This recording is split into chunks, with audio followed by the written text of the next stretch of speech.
Before the counting of years began, before the first grain of sand fell through the hourglass of linear time, there was only the Dawn Era. It was a time of formless, chaotic potential, an unending expanse where immortal spirits drifted in a boundless sea of light and void. In this unfathomable expanse, reality was not yet fixed. It was a terrifying, beautiful dream that had no beginning and no end. We cannot truly comprehend the Dawn Era, for mortal minds are built upon the rigid structures of seconds, minutes, and days.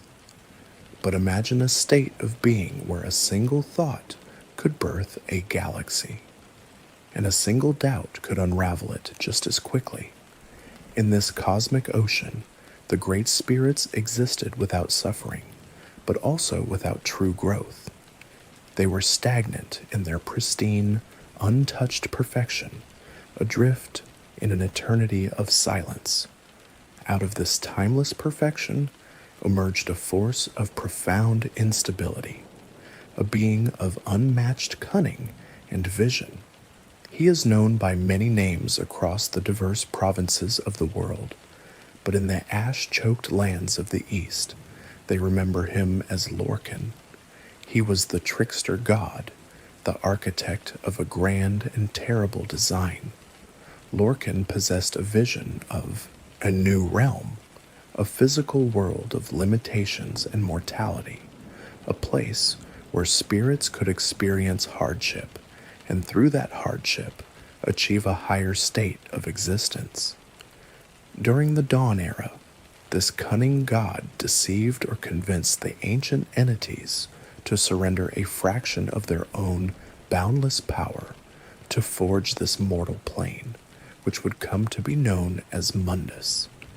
He spoke to the ancient spirits in whispers of creation, painting a magnificent picture of a masterpiece that would stand as a monument to their glory.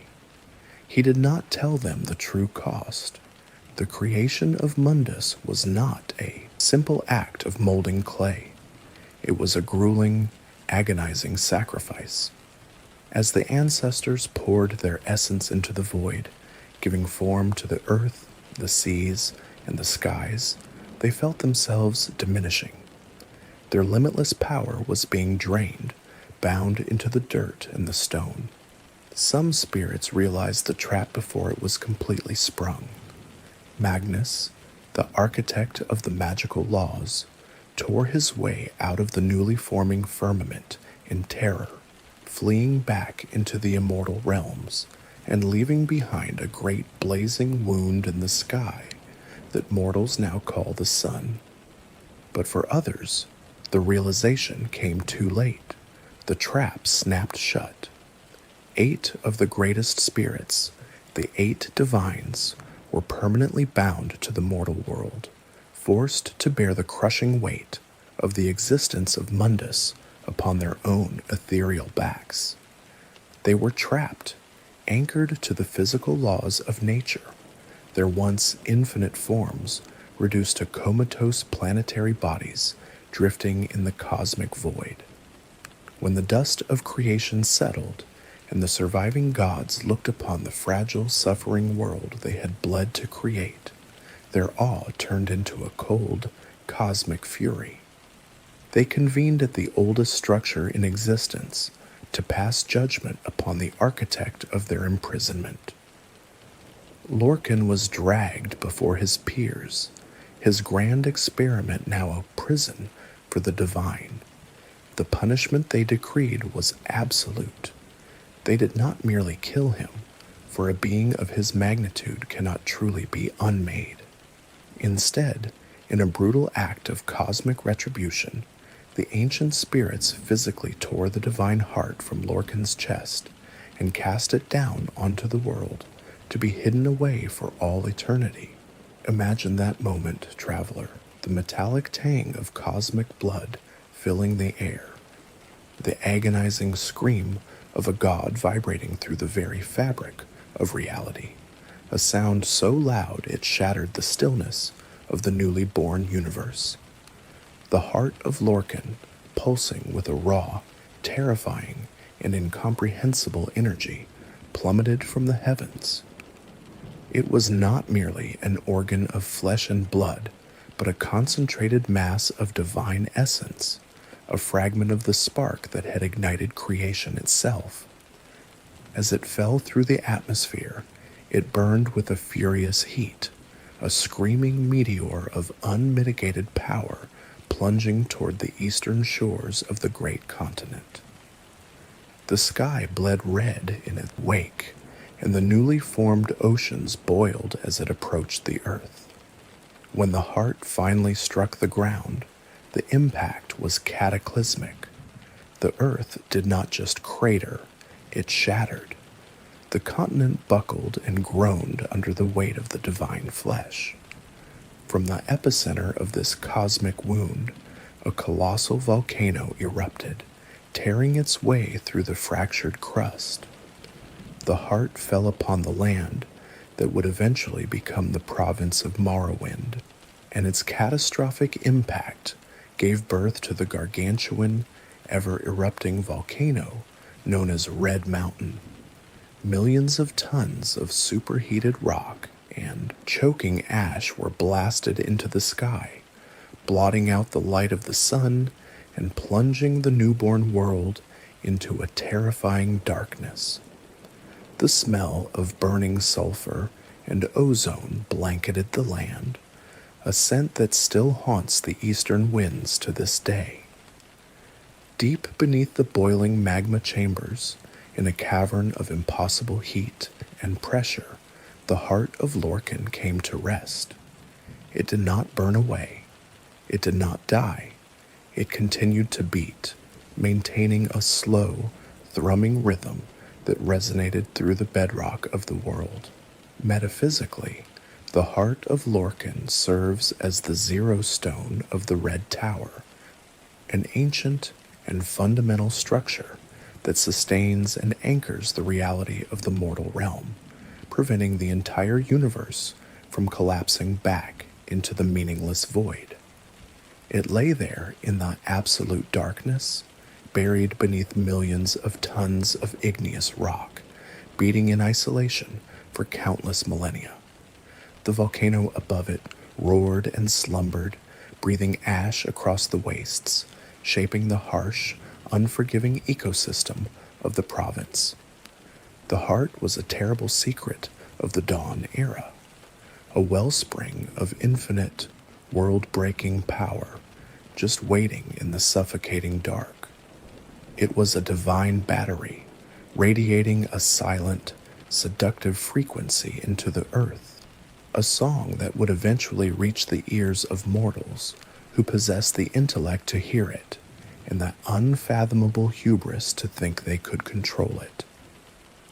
Before you drift off into the dark, if you found solace by my fire tonight, I ask that you leave a quick like and subscribe. It is a small token of support, so we can keep this fire burning against the ash. We have a long, terrifying journey ahead of us, and I will need your company in the nights to come. The pulse of that buried divine heart resonated through the bedrock of the world, unseen and unknown, while the surface of the earth was being claimed by wandering mortals. Far to the southwest, in the idyllic and static homeland of the High Elves, a profound spiritual schism was beginning to rot the roots of their ancient society. The elves of that serene archipelago worshipped their ancestors in a state of rigid, unchanging perfection. It was a beautiful existence, but it was ultimately hollow. It lacked the necessary crucible of suffering that tempers the spirit and sharpens the mind. From this stagnant golden paradise emerged a visionary, a prophet named Veloth. He looked upon the towering crystalline spires of his people and saw only a gilded cage. He preached a terrifying and liberating doctrine that true enlightenment could only be achieved through profound hardship, through the severing of ancient ties, and through the complete embrace of a harsher, more demanding faith. Veloth gathered those who possessed the extraordinary courage to abandon their comfortable immortality. They called themselves the Changed Ones, a sect of religious dissidents who turned their backs on the peaceful ancestor worship of the West to walk an excruciating path of thorns. This great exodus, a grueling migration across the massive, untamed continent, was not guided by the gentle hands of benevolent creator gods. Instead, the Changed Ones sought the dark patronage of the Daedric princes, specifically the three cosmic entities they deemed the good Daedra. These alien entities did not offer comfort or salvation. They offered brutal, uncompromising truths.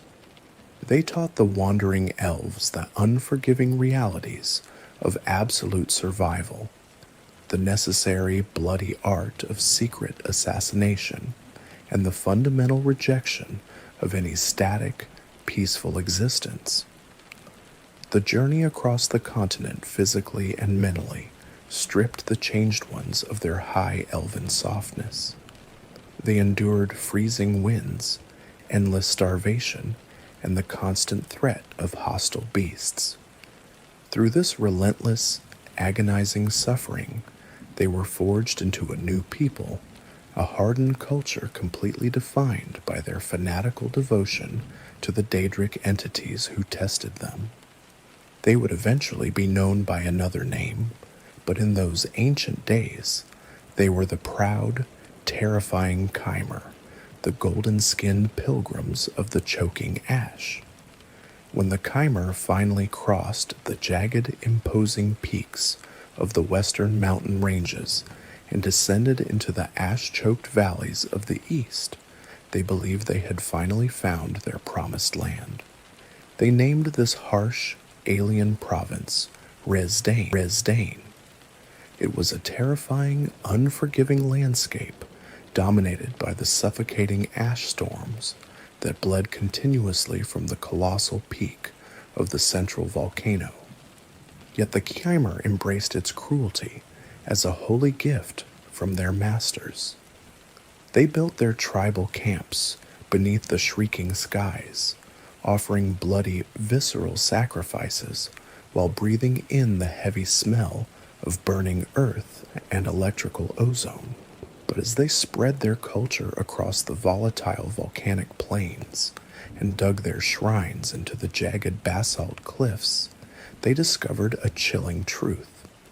They were not the first to claim this blasted wasteland.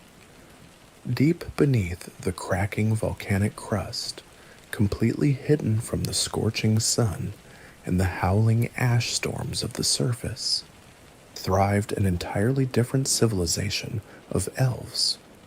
These were the Deep Elves, a highly advanced, fiercely secular, and deeply reclusive race of engineers and scholars. While the Chimer worshipped the untamed, chaotic phenomena of the heavens, these subterranean architects worshipped nothing at all. They did not strictly deny the existence of the divine spirits, but they treated the very concept of religious worship with absolute, cold contempt. To the Deep Elves, the gods were merely powerful, deeply flawed entities, completely unworthy of reverence and entirely unnecessary for the steady advancement of civilization. They preferred to manipulate the fundamental laws of the physical universe through the cold, calculated application of rigorous logic, pure reason, and an unfathomable science known as tonal architecture. This unique science was not mere spellcasting as the lesser races understood it. The Deep Elves perceived the entire universe, with all its physical matter and divine energy, as an unimaginably complex acoustic symphony. Everything that existed was simply a vibration, a specific mathematical note playing in the grand, continuous orchestra of reality. Tonal architecture was the terrifying, precise art of manipulating those fundamental frequencies. Through the use of precisely calibrated instruments and staggering mathematical equations, they could strike a tuning fork against the bedrock of reality and completely rewrite the music of creation. They could bend the laws of physics, command the earth to naturally shape itself into flawless geometric patterns, and construct sprawling, steam-powered metropolises of interlocking brass and stone deep beneath the mountains. Their subterranean halls echoed not with the impassioned chants of religious zealots, but with the rhythmic, relentless pounding of massive bronze pistons, the violent hiss of boiling water, and the metallic clatter of automated guardians. The ambient smell in their enormous, glowing cities was not the copper tang of sacrificial blood, but the sharp, sterile, and suffocating scent of hot machine oil, pressurized steam, and heated brass. The collision of these two incredibly distinct, utterly uncompromising cultures was immediate and phenomenally violent. The ideological chasm separating them was simply too vast for any diplomacy to bridge. The Chimer, fiercely devout and driven by the fiery, unpredictable passions of their Daedric lords, viewed the Deep Elves as arrogant, blasphemous heathens who dared to mock the divine cosmic order.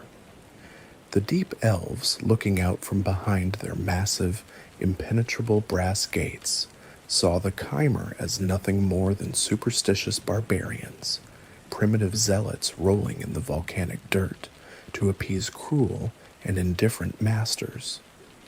For untold centuries, the ash-covered plains of Resdayn were completely drenched in the blood of endless religious wars and bitter, grinding border skirmishes.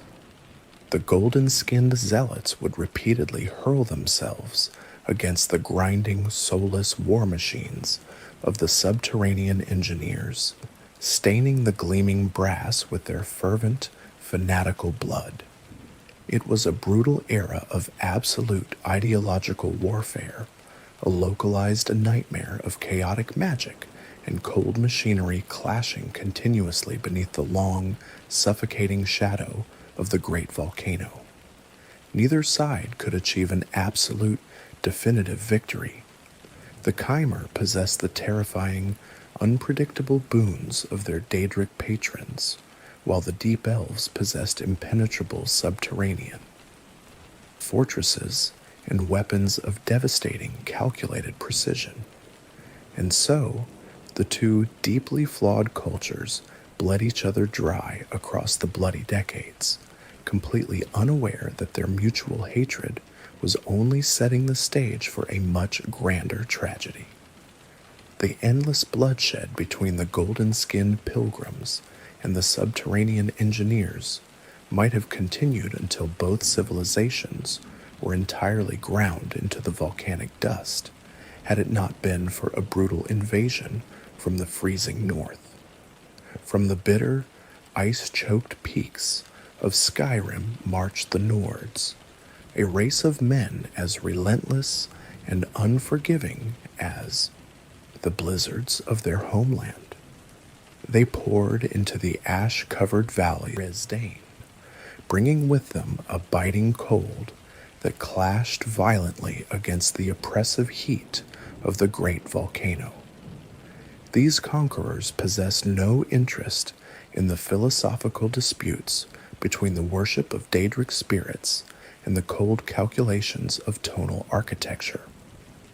They sought only subjugation and slaughter.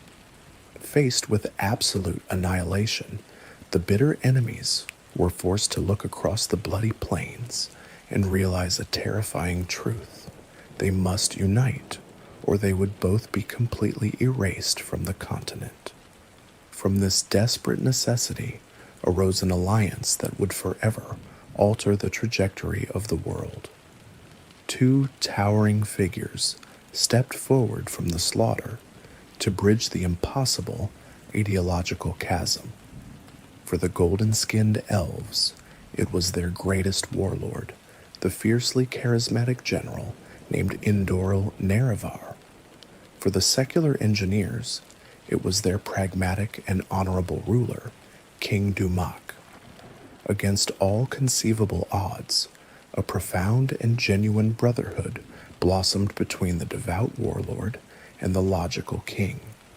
Together, they forged an unprecedented political and military alliance, known as the First Council, combining the unpredictable, fanatical magic of the surface dwellers with the devastating steam-powered siege engines of the deep. This unified army drove the northern invaders back across the jagged mountains, shattering their occupation after nearly 200 years. In the wake of their monumental victory, a golden age of peace settled over the ash-choked province. For the very first time in history, the sprawling subterranean metropolises opened their heavy brass doors to the surface, and the two vastly different cultures began to intermingle, sharing wealth and knowledge under the benevolent rule of Nerevar and Dumak. But this peace was a fragile, superficial illusion. It was a beautiful structure built directly upon a foundation of fundamental philosophical incompatibility. And while the warlord and the king celebrated their brotherhood beneath the harsh light of the sun, a quiet, apocalyptic treason was brewing in the suffocating darkness far below their feet. The subterranean engineers were driven by an insatiable, obsessive need to dig deeper into the earth, expanding their geothermal forges and seeking new sources of power.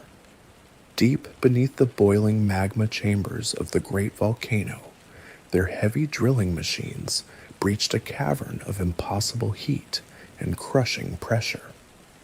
There, entirely untouched by the passage of millennia, they discovered the terrible secret buried during the Dawn Era.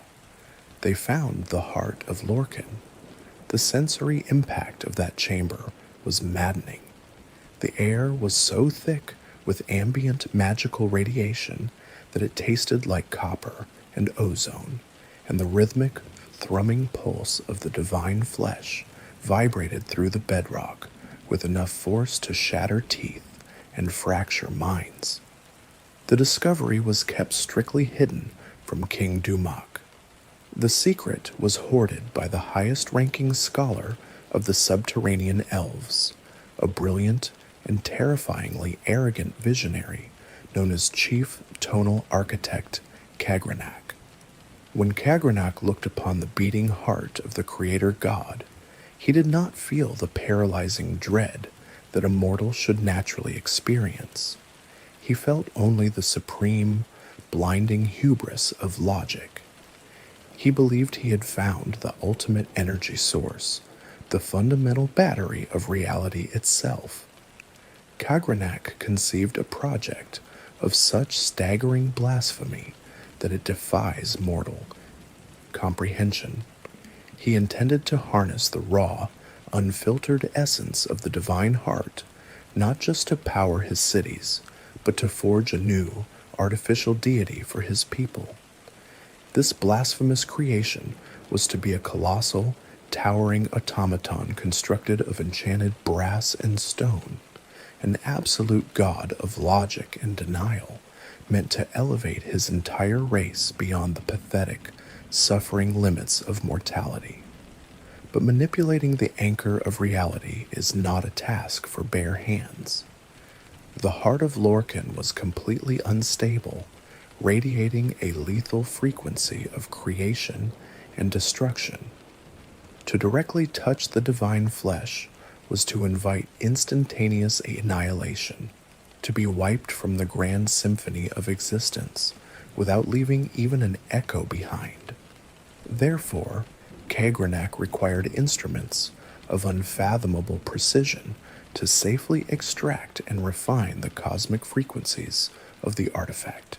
In the deepest, most suffocating thermal forges of the subterranean empire, amidst the blinding sparks and the deafening ring of adamantium anvils, Kagrenak spent years crafting 3 legendary tools, utilizing the absolute pinnacle of tonal architecture.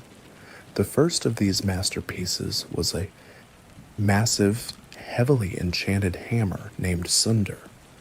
Zunder was specifically designed to strike the divine heart with an exact, calculated force, a blunt impact that would forcefully release the raw, chaotic noise of the god's infinite power into the surrounding chamber. It was the heavy percussion instrument of this mad symphony, but raw divine noise is merely chaotic destruction. To refine that apocalyptic sound into a usable frequency, Kagrenak forged the second tool, an exquisite, finely tuned short blade known as keening. Keening functioned as a metaphysical tuning fork. When the raw power bled from the hammer's strike, the architect would use the blade to peel and focus that erratic energy, bending the terrible resonance of the cosmos into a strict, manageable rhythm that could be siphoned into the waiting husk of his brass god.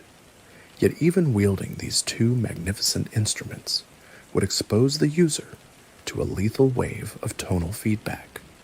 The sheer acoustic blowback from dissecting reality would liquefy a mortal body and shatter a mortal soul in less than a heartbeat. Thus, Kagrenak constructed the third and most crucial artifact, a heavy, intricate gauntlet named Wraithguard. This gauntlet was a localized reality shield, a protective ward that anchored the wearer's physical and spiritual form to the mortal plane, allowing them to handle the hammer and the blade without being instantly erased from the timeline. Armed with these 3 terrifying instruments, Kagrenak stood in the searing dark, preparing to rewrite the fundamental laws of the universe. The arrogant architect believed he could carefully dissect the beating heart of creation and drain its lifeblood to fuel an age of supreme logic. He did not realize that his secret ambition was about to plunge the golden age of the First Council into a cataclysm of unimaginable betrayal, a conflict so devastating that it would literally fracture the progression of time itself. The progression of time itself fractured exactly at the moment this terrible secret was dragged from the suffocating dark into the light of the ash-choked sun. The master of a noble house, a fiercely loyal and deeply devoted friend to the great golden-skinned warlord, was the one who uncovered this staggering blasphemy. His name was Lord Vorin Dagoth. Deep within the labyrinthine, boiling tunnels of the mountain, his most trusted scouts had pierced the veil of impenetrable secrecy surrounding the subterranean engineers. When Lord Dagoth brought the horrifying evidence of the mechanical deity to his warlord, the fragile, beautiful piece of the First Council shattered into a million jagged, irreparable pieces. The warlord, filled with a righteous, terrified fury at the very thought of an artificial, brass god dictating the fate of the world, demanded an immediate, unconditional halt to the subterranean project. The subterranean king, who was allegedly entirely ignorant of his chief architect's deepest and darkest ambitions, proudly refused to yield to the aggressive demands of his former golden-skinned brother. The resulting diplomatic collapse plunged the province of Resdayn into the most chaotic and devastating conflict in the history of the Eastern continent.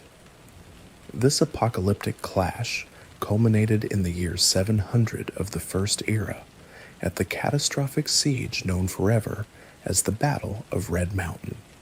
It was a theater of absolute suffocating slaughter. The heavy pressurized gates of the underground fortresses groaned open, and legions of unfeeling brass automatons marched out onto the volcanic slopes, their steam-powered pistons hissing violently in the freezing winds. Against them charged the golden-skinned zealots, their warlocks hurling roaring storms of fire and chaotic lightning that crackled against the impenetrable metal armor of their foes. The sky above the volcano turned a bruised, sickening purple, choked completely by thick columns of black ash and the metallic stench of burning oil and copper-scented blood. The noise of the battlefield was a deafening, continuous roar, the screams of dying elves, completely drowned out by the relentless, rhythmic pounding of heavy dwarven artillery shattering the basalt cliffs. But this was no ordinary, mundane theater of war. The sheer, unfathomable density of mythic, divine energy concentrated within the sweltering magma chambers of the great volcano placed an impossible, tearing strain upon the very fabric of reality.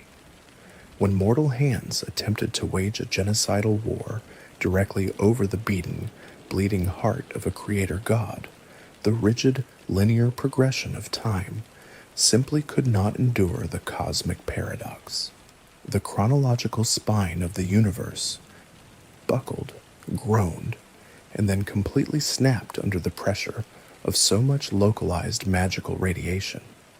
This catastrophic temporal anomaly is known to the most esoteric scholars of the world as a dragon break, a violent, localized rupture of linear time itself. To experience a dragon break is to be trapped in a waking, suffocating nightmare where the fundamental laws of cause and effect are violently divorced from one another. The great dragon of time, the divine entity who ensures that one agonizing second follows another, was rendered completely broken and inoperative by the acoustics, shock waves emanating from the mountain. During this terrifying interval, which the surviving records would later call the Red Moment, a multitude of entirely contradictory, mutually exclusive timelines occurred simultaneously in the very same physical space. A soldier might watch his own burning corpse fall to the ground before he ever drew his sword. The sun might rise in the west and set in the north within the span of a single, drawn-out heartbeat, because the fundamental structure of reality was effectively shattered. The historical accounts of what truly happened pressurized central chamber of the volcano are completely fractured. The absolute truth is permanently clouded by generations of political propaganda and genuine metaphysical anomalies. According to the orthodox doctrines recorded later by the golden-skinned victors, the great warlord bravely confronted the subterranean king and his chief architect, striking down the hostile leaders to protect the natural order of the mortal world. Yet the violent, rhythmic songs of the northern men from the frozen lands of Skyrim sing an entirely different, simultaneous truth. Their brutal legends claim that the invading armies of the north, led by the resurrected King Wolfhearth, plunged into the volcanic slaughter to reclaim the divine heart for themselves.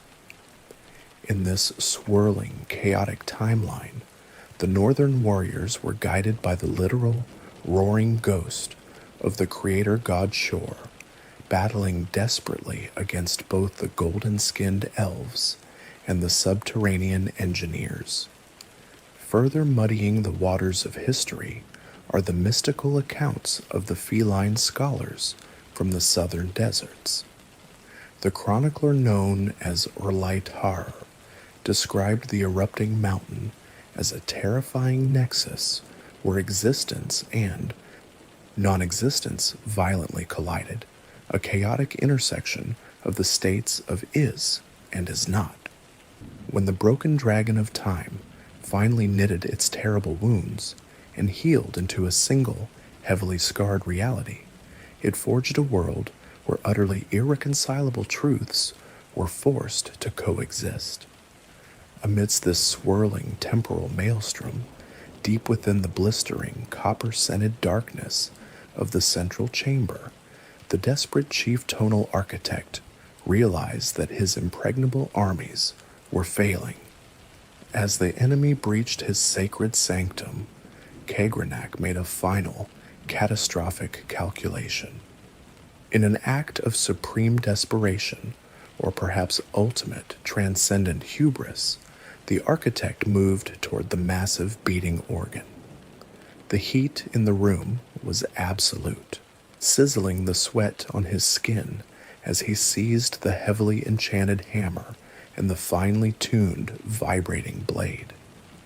Wrapping his hands securely in the heavy, reality-anchoring gauntlet, Kagranak violently struck the ancient bleeding heart of Lorkhan.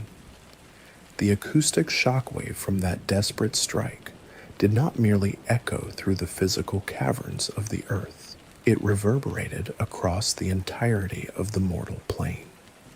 It was a sound that mortal ears were never meant to process, a horrific, shrieking frequency of pure, unadulterated erasure. In a single, incomprehensible instant, the entire race of the deep elves vanished from the face of the world. Every single engineer commanding a brass automaton on the blood-soaked slopes of the volcano, every scholar studying in the steam-heated libraries of the deep, every child resting in the subterranean nurseries, they were simply gone. Their heavy armor fell empty to the ash-covered ground. Their weapons clattered uselessly against the cold stone. They were not incinerated by fire, nor were they dissolved by magic. They did not leave behind a single drop of blood or a handful of dust. The tonal interference ripped them entirely from the tapestry of existence, leaving behind only the haunting, endless silence of their grinding, purposeless machinery.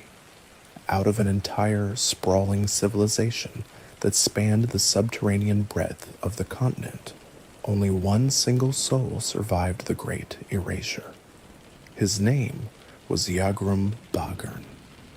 The only reason this lone, brilliant engineer escaped the terrifying fate of his people was a matter of unfathomable cosmic luck.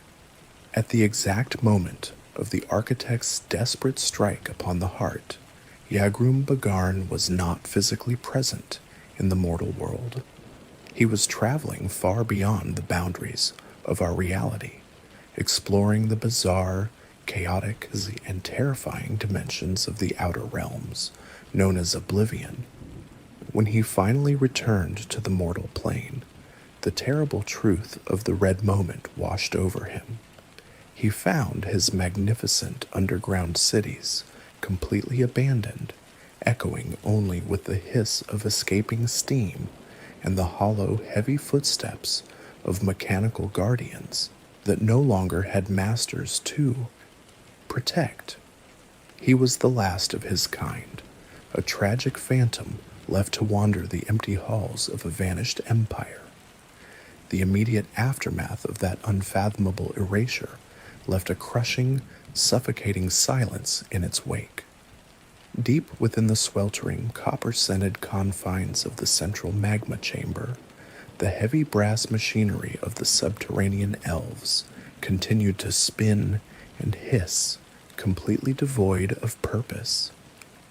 Standing alone amidst this eerie, mechanical stillness were the two greatest champions of the golden-skinned elves, the magnificent warlord Indaril Nerevar and his fiercely loyal commander, Lord Vorin Dagoth. They stood before the gargantuan, beating mass of the divine heart, surrounded by the discarded, highly enchanted instruments of the vanished architect. The oppressive magical radiation of the chamber was almost entirely unbearable. Lord Dagoth, staring into the bleeding depths of the god's flesh, immediately sensed the thrumming, insidious corruption radiating from the artifact. He turned to his beloved warlord, his voice trembling with a mixture of terror and fierce devotion, and desperately warned Nerevar of the absolute danger the tools represented. He pleaded with his commander that the blasphemous hammer and blade must be shattered instantly, lest their dark song infect the minds of their own people. But Indoril Nerevar was a leader defined by his profound honor and his unwavering trust in his closest confidants. He was deeply shaken by the apocalyptic events of the day, and he refused to make a decision of such world-altering magnitude in the stifling, isolated dark of the mountain. He agreed that the tools were intensely dangerous, but he insisted on consulting his supreme council before taking irreversible action. Nerevar commanded Lord Dagoth to remain in the sweltering cavern and guard the profane instruments with his life, ensuring that no one would touch them while the warlord sought the wisdom of his peers. Emerging from the suffocating darkness into the ash-choked sunlight, Nerevar convened with his three most trusted advisors, his brilliant, beautiful wife, Queen Almalexia, the peerless warrior and poet, Lord Vivek, and the profound, silent mystic, Lord Sotha Sil. As they stood upon the jagged volcanic slopes, breathing the bitter, sulphurous air, Nerevar shared the terrifying truth of the Zeus mountain's depths. To ensure that the golden-skinned elves would never repeat the arrogant mistakes of the vanished engineers, Nerevar demanded that his council swear a solemn, binding oath before their patron Daedric goddess, Azura. Under the weeping, bruised sky, the three advisors swore an absolute vow that they would never wield the profane tools to steal the divine power of the heart. However, the intoxicating, whispered promise of ultimate power is a poison that acts swiftly upon the mortal mind. As soon as the great warlord turned his back, resting from the agonizing exhaustion of the battle, the dark seeds of ambition blossomed violently within the hearts of his three closest companions. They were paralyzed by the intoxicating realization that they held the keys to absolute godhood, a power that could entirely reshape their harsh, unforgiving province into a paradise of their own design. When Indoril Nerevar realized their hesitation and fiercely confronted them, demanding they honor their sacred oath to the goddess, the three advisors made a chilling, irreversible choice. In a horrifying act of supreme treachery, they surrounded their exhausted leader and murdered him in cold blood. The esoteric, forbidden histories whisper that this assassination was a ritualistic slaughter of agonizing cruelty. It is said that the treacherous queen offered him poisoned candles to blind his foresight. The silent mystic gifted him poisoned robes to weaken his mighty limbs, and the warrior poet struck him with poisoned incantations. In their desperate frenzy to sever his connection to reality, they mutilated the hero of the age. They severed his feet so that he could never again walk his own righteous path. They removed his face so that his true identity would be forever lost. In the cycle of reincarnation, and they drove a terrible spear directly through his back so he would feel the sting of betrayal from every possible angle. As the greatest champion of the golden-skinned elves bled out upon the jagged basalt rock, his life violently extinguished by those he loved most, this horrifying atrocity was forever branded into the secret consciousness of the world as the foul murder. Leaving the broken corpse of their warlord beneath the howling ash storms, the three usurpers descended back into the boiling, pressurized depths of the mountain to claim their stolen divinity. When they reached the central chamber, however, they discovered that Lord Vorin Dagoth had undergone a terrifying transformation. Whether he had succumbed to the maddening, seductive whispers of the divine flesh he had been left to guard, or whether his mind was simply broken by an absolute fanatical devotion to Nerevar's final command, Dagoth refused to surrender the enchanted hammer and blade. He stood before the blazing magma pools, a lone sentinel denying the approaching traitors. A violent, desperate struggle ensued in the blistering heat. The combined might of the three usurpers easily overwhelmed the lone commander. They struck him down without mercy, watching with cold indifference as his battered body tumbled backward over the rocky precipice, plunging deep into the bubbling, luminous magma at the very core of the great volcano. With the final obstacle removed, Almalexia, Sotha Sil, and Vivek took up the heavy brass gauntlet, the shattering hammer, and the vibrating tuning blade. They approached the gargantuan bleeding organ, and mimicking the terrible actions of the vanished architect, they struck the divine flesh.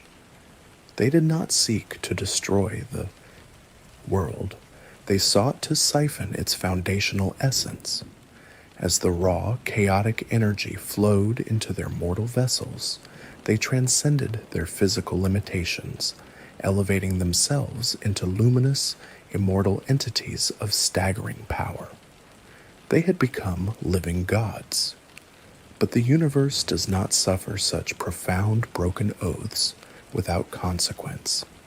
At the very moment of their blasphemous ascension, the suffocating atmosphere of the chamber was completely overwhelmed by the terrifying manifestation of the Daedric goddess Azura. She materialized before the glowing usurpers, her divine voice echoing with an apocalyptic, furious sorrow. She condemned them for their cowardly betrayal and the horrific murder of her chosen champion. Yet rather than cower before the goddess they had once worshipped, the newly ascended mystic, Sotha Sil, looked upon her with a cold, terrifying arrogance. Fortified by the stolen divine energy surging through his veins, he brazenly mocked the Daedric entity, proclaiming that the era of the ancient spirits was completely over, and that the elves no longer required the guidance of distant masters.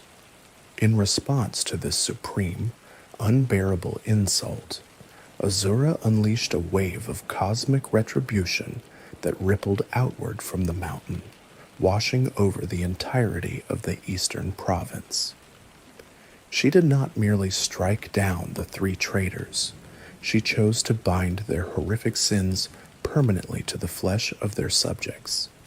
In a single, agonizing heartbeat, every golden-skinned elf across the continent was violently transformed.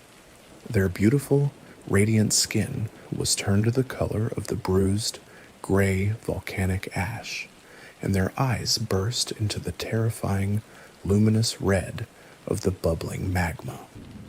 This devastating physical curse birthed the Dark Elves, forever marking the entire race as a living, breathing monument to the treachery of their newly crowned gods. As her form dissolved back into the swirling void, Azura delivered one final, haunting prophecy that would echo through the centuries. She promised that the murdered warlord, Indoril Nerevar, would one day be reincarnated. This promised champion would return to the ash-choked wastes to expose the lies of the living gods, cast down the usurpers, and restore the absolute truth to a shattered world. When the three usurpers emerged from the sweltering darkness of the great volcano, they were no longer mere mortals. They radiated a blinding golden luminescence, a stolen cosmic energy that cast unnatural shadows across the jagged basalt plains. They returned to a people who were weeping in terror. The elves had fallen to their knees, scratching at their newly cursed ash-colored skin, weeping from eyes that now burned with the luminous red fire of the magma chambers. The air was thick with the scent of burning earth and the metallic tang of cosmic dread. To pacify their terrified subjects, the three living gods of the tribunal unleashed a masterpiece of theological manipulation. They did not admit to their horrific treason. Instead, they projected an overwhelming aura of absolute love and divine protection, bathing the frightened masses in their stolen light. They proclaimed that the terrible physical transformation was not a curse from a furious goddess, but a glorious blessing, a necessary evolution to harden their bodies against the brutal environment of their homeland.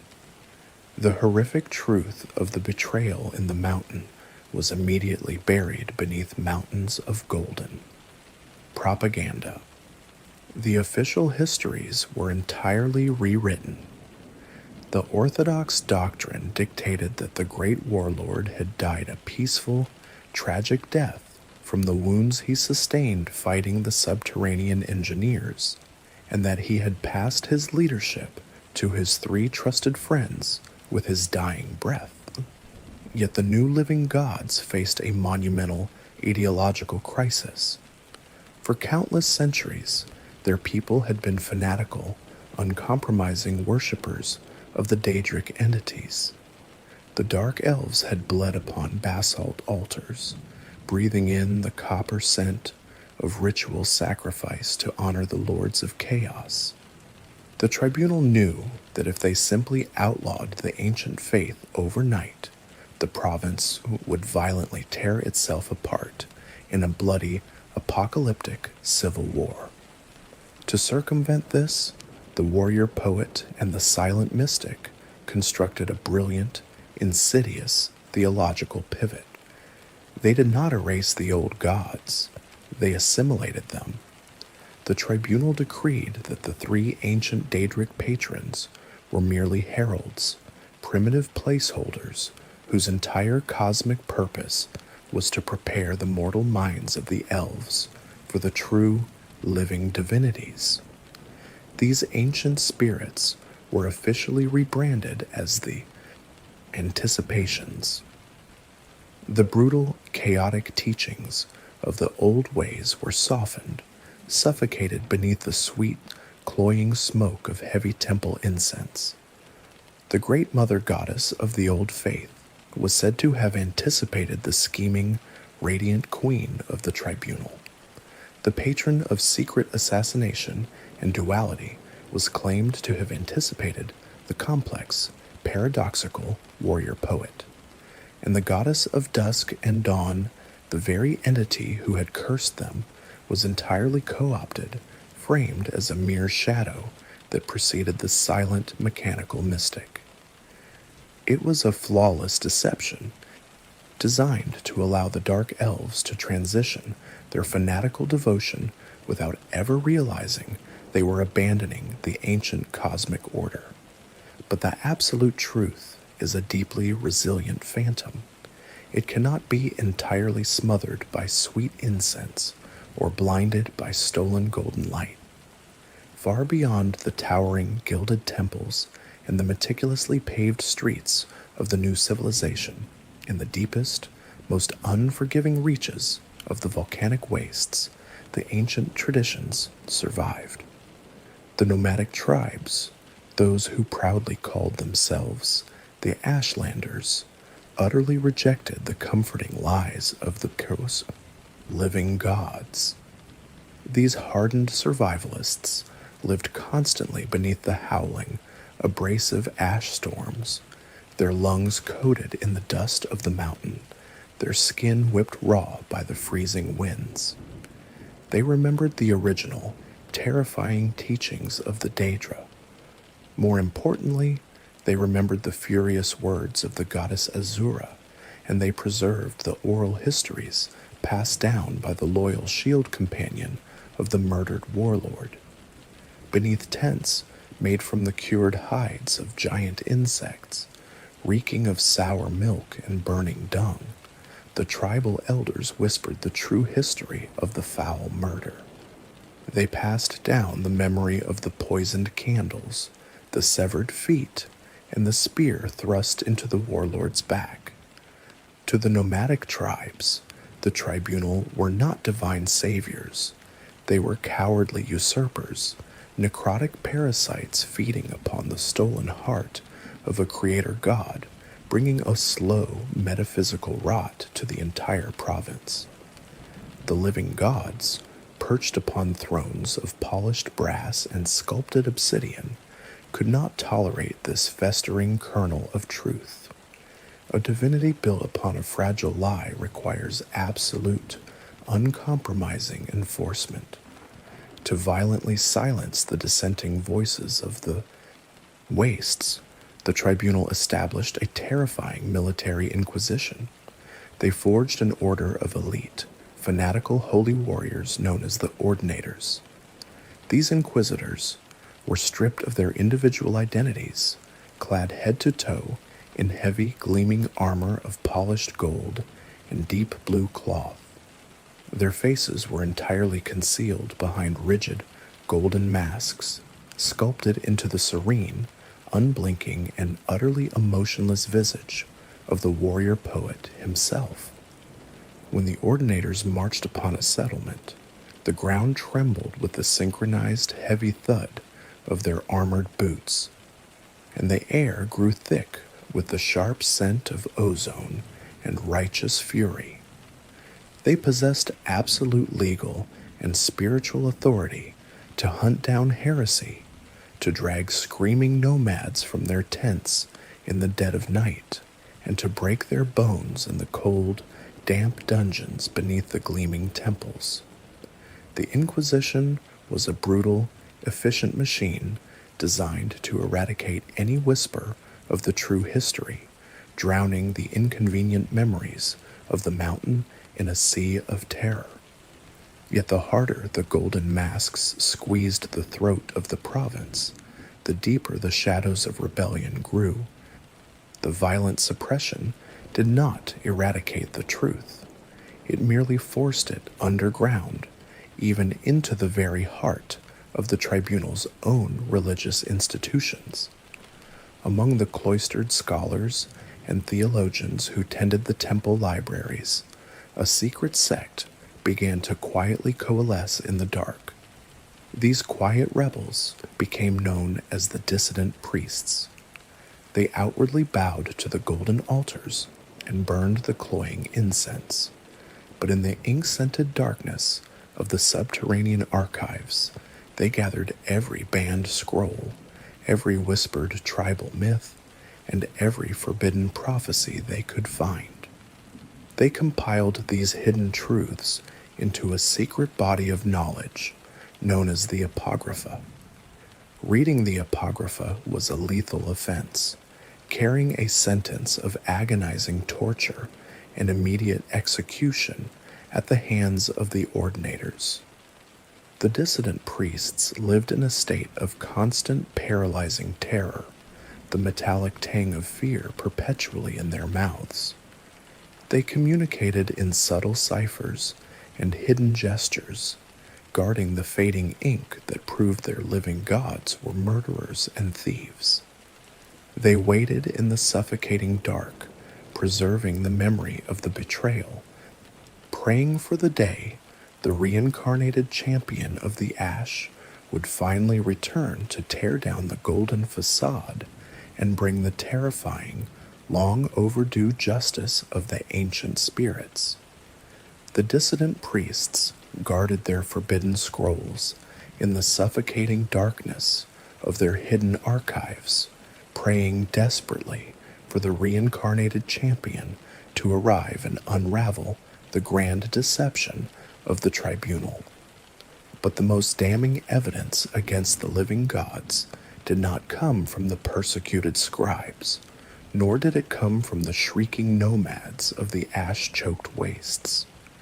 The absolute proof of the horrific betrayal within the mountain came from the very architect of the theological deception himself, the warrior poet, the paradoxical god who hovered serenely above his own golden city. Of the three usurpers, the warrior poet possessed the most fragile, agonizingly complex psychology. He was a being defined entirely by his profound duality. He was the bridge between the mundane dirt of the earth and the untouchable fire of the heavens. He was a warrior who bathed eagerly in the copper-scented blood of his enemies, and a poet who could weep continuously for days at the delicate, fleeting beauty of a crushed cliff racer feather. According to Orthodox doctrine, he represented the sacred union of opposites, acting as a master of secret assassination, sexual paradox, and profound bloody philosophy. But beneath the golden, radiant aura of his stolen divinity, his mind was an endless, churning labyrinth of overwhelming guilt and cosmic terror. Unlike the fiercely paranoid queen or the cold, mechanical mystic, the warrior poet achieved a terrifying, transcendent state of cosmic awareness. Through intense and agonizing meditation and his exposure to the raw, unfiltered radiation of the divine heart, he touched the very edges of an incomprehensible metaphysical concept. Ancient esoteric scholars refer to this absolute enlightenment as Kayem.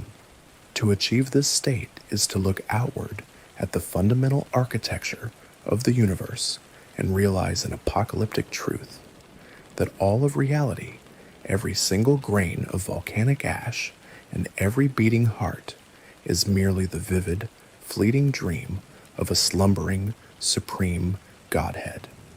Usually, when a mortal mind truly comprehends that it is merely a figment of another being's imagination, that realization completely obliterates the individual.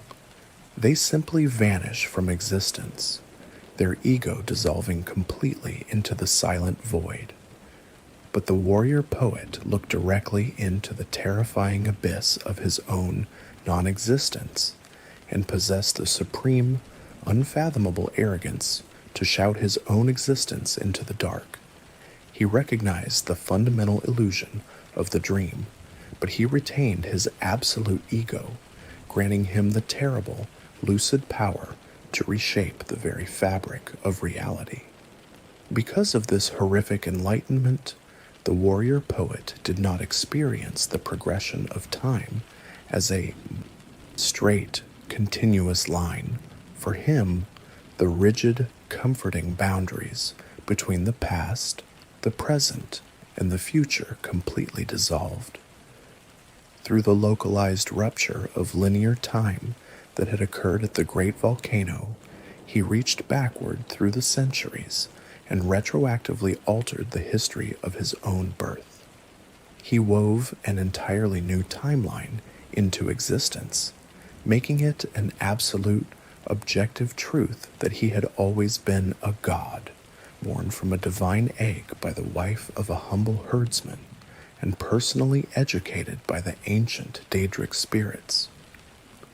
He wrote the vulnerable, ash-stained mortal man he once was entirely out of the Orthodox history books.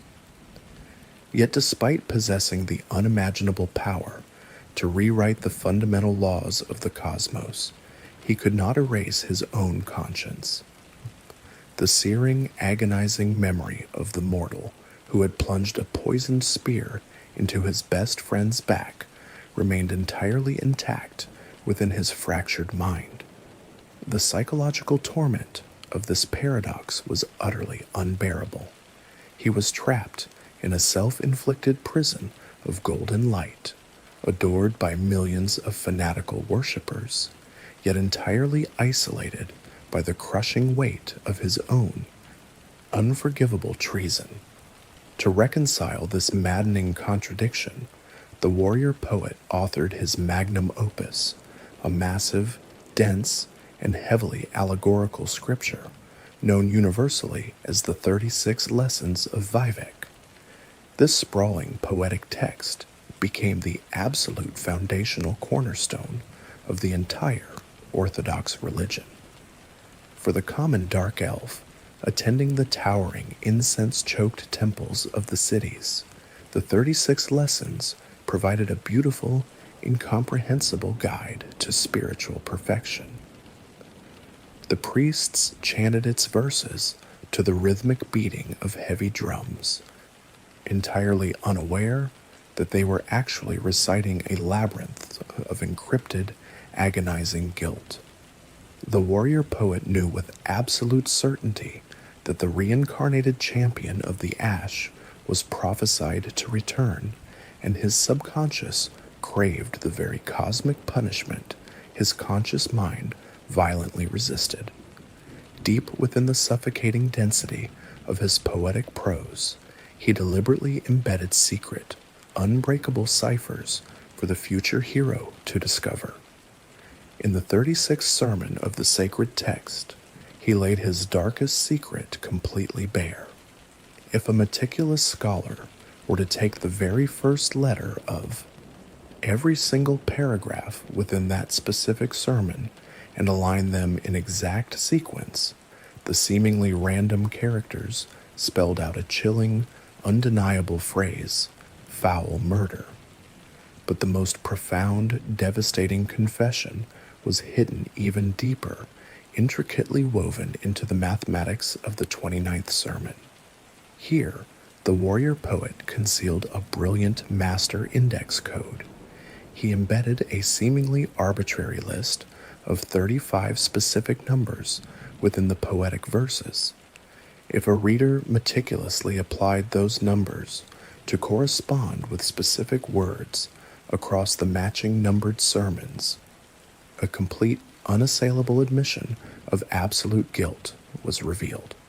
The hidden message stated with agonizing clarity, he was not born a god. His destiny did not lead him to this crime. He chose this path of his own free will. He stole the godhood and murdered the hortator. Vivek wrote this. Why would a living god, possessing the terrifying power to completely silence his detractors with a single thought, deliberately embed the blueprint for his own theological destruction into the holiest book in the province? The answer lies in a deeply esoteric metaphysical state the ancient scholars call the water face.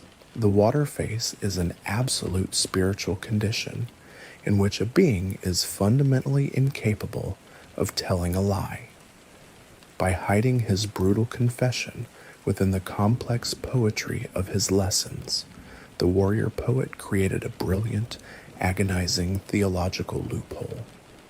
Through his fractured, non-linear perception of reality, he could truthfully maintain that the divine God never committed a single crime, while simultaneously using the water face to confess that the mortal man, who he used to be, absolutely committed the foul murder. To his fractured mind, the mortal and the god were two entirely separate entities, yet they occupied the exact same physical and spiritual space. And so, the warrior poet sat hovering in his serene golden chambers, smelling the sweet lotus incense rising from the bustling streets below, quietly waiting across the centuries for the terrible prophesied day when the reincarnated warlord would finally return to read his hidden confession and bring the era of the living gods to a violent, bloody end. While the warrior poet waited quietly in his golden prison of paradox, the nature of their stolen divinity began to, slowly, inexorably poison the other two usurpers. The cosmic energy they had extracted from the divine flesh was not a self-sustaining flame. It was a finite, borrowed resource.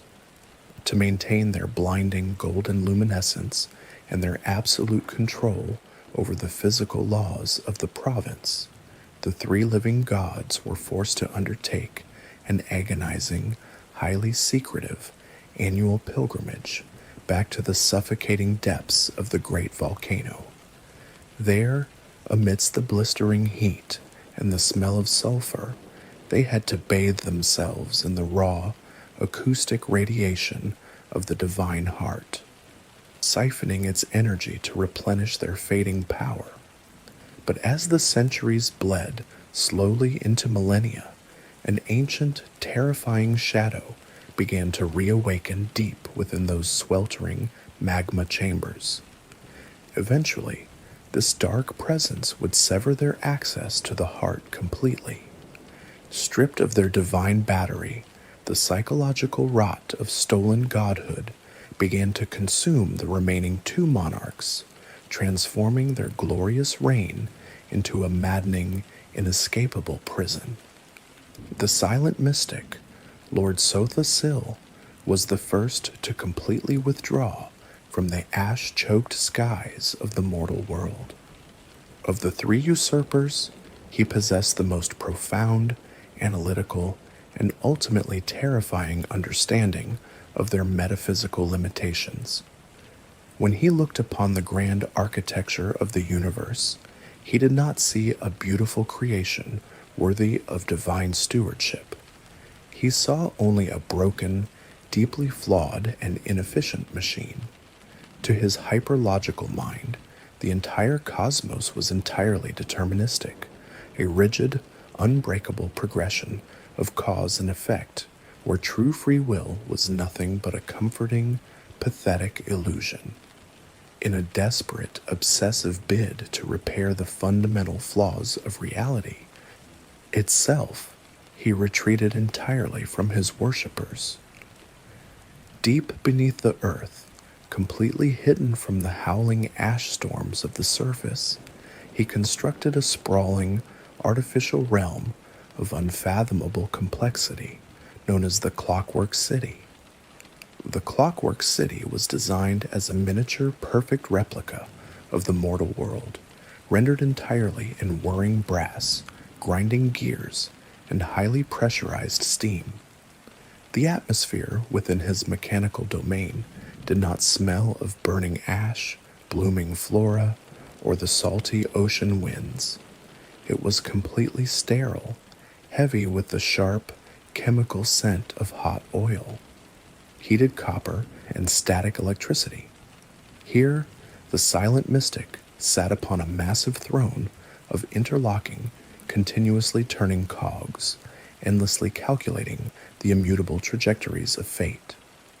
Sotha Sil viewed himself as a mere puppet, a tragic figure cursed with the absolute paralyzing ability to see the heavy strings that dictated his every movement. He bore the crushing burden of absolute foresight, a terrifying, unbroken vision of the future that rendered him completely impotent, for he believed with total certainty that he could not change a single note of the predetermined cosmic symphony. In his suffocating metallic isolation, accompanied only by the rhythmic pounding of brass pistons and the hiss of steam valves, Sotha Sil meditated endlessly on a single, paradoxical concept that he called the prisoner. He theorized that true freedom could only ever be wielded by a specific, unbound mortal, a hero entirely untethered by destiny, prophecy, or fate. an anomaly who possessed the supreme, terrifying power of genuine choice. The silent mystic lamented his own golden cage in the dark, stating that while he, a supposed living god, could only perceive the impenetrable walls of reality, the prisoner was the only entity in existence capable of seeing the door. And so, Sotha Sil completely surrendered to the cold, grinding machinery of his city. He ignored the desperate, weeping prayers of his people above, focusing solely on the endless construction of a mechanical replacement for the divine heart, preparing in absolute silence for the day his unyielding destiny would finally demand his life. While the silent mystic embraced the cold, unfeeling comfort of determinism, the radiant queen of the dark elves descended into a terrifying, violently erratic paranoia. Queen Almalexia, the self-proclaimed mother of Morrowind, fed upon the absolute adoration of her subjects as if it were a physical, life-sustaining substance. She required the continuous, deafening chants of her worshippers, the grand parades through the capital, and the heavy, cloying scent of temple incense to validate her stolen divinity. In the early centuries of their golden reign, she was a fierce, fiercely protective matriarch, a blinding beacon of light who would rain catastrophic destruction upon any who dared threaten her beloved people. But as their annual pilgrimage to the great volcano was violently cut off by the dark power stirring beneath the mountain, her divine energy began to steadily, inexorably drain away into the void. The loss of her direct connection to the divine heart fractured her mind completely. As the golden light beneath her skin began to dim, leaving behind the cold, creeping dread of mortality, the radiant queen grew desperately obsessed with maintaining the perfect illusion of her absolute omnipotence. She locked herself within the towering, opulent palaces of the capital city, surrounded by legions of fanatical, heavily armed inquisitors. The atmosphere within her grand court shifted from a place of divine, maternal grace to a suffocating theater of absolute terror.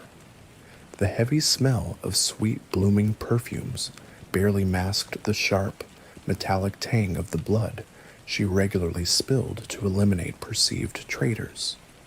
Anyone who failed to offer sufficient praise or dared to question the fading miracles of the temple was swiftly and brutally executed in the plaza. Almalexia transformed the capital city into a gorgeous, terrifying echo chamber for her own fractured ego, demanding increasingly elaborate, desperate displays of devotion to fill the terrifying hollow void where her stolen divinity used to reside. Sotha Sil, deep within the bowels of his whirring brass city, watched the radiant queen's descent into madness with cold, tragic clarity. Because his perception of time was entirely deterministic, he had foreseen the horrific conclusion to their divine charade centuries before the first signs of her madness ever truly manifested. He knew with absolute, unshakable certainty that Almalexia, driven entirely feral by her fading power and her paralyzing fear of becoming mortal once again, would eventually come for him. He knew that she would blame his cold, mechanical obsessions for their loss of the heart, and that she would strike him down in a desperate, delusional bid to steal whatever divine essence he had left. The silent mystic did not raise a single magical barrier to stop her. He did not build a mechanical army to defend his brass throne. He simply accepted her inevitable, bloody betrayal as a fixed point on the timeline, a necessary, unavoidable gear turning in the grand, unbreakable machine of the universe.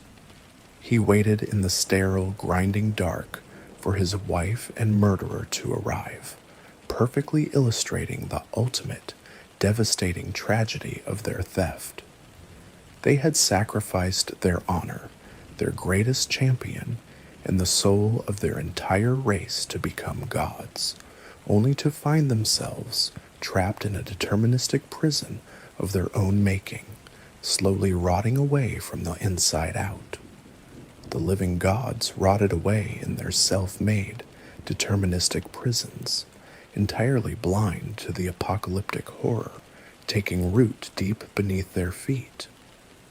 When the three traitors had struck down the loyal commander, Lord Vorin Dagoth, and cast his broken body into the sweltering magma chambers of the great volcano, they falsely believed their greatest obstacle had been completely erased from the mortal plane. But the faithful Lord did not perish in the suffocating heat of the mountain.